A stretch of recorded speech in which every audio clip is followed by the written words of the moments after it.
Hello mga kalagawan, kamusta? For today's video mga chay, may nadiskubrihan na naman kita nga lechonan sa manok. Kaya na-curious kita ko sang iya nga pangalan, pasapitan naton kag tilawan. Located lang ini sila sa munisipyo sang Norala. Kataligid ini tiltulon kay ari lang ni sila sa higad sang highway. Makita nyo man dayon ang iya nga signage, ang payag. Well and resto. Kung namit kidabi ang ilang nga lechon kay dinapla style. Mamangkot naman kamo kung anong dinapla. Dinabalang ng buo nga manok nga ginhiwa, kag ipahapa, kag palibot-libot sa baga. Namuran.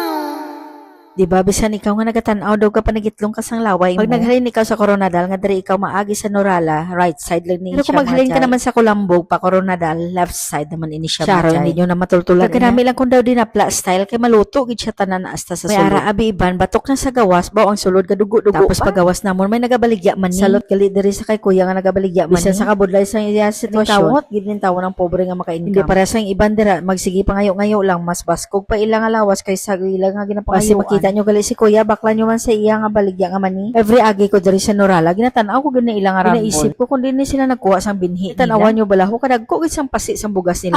Hasta sa liwat ang inyong ilonggang lagawan. Weng, bye! Mama.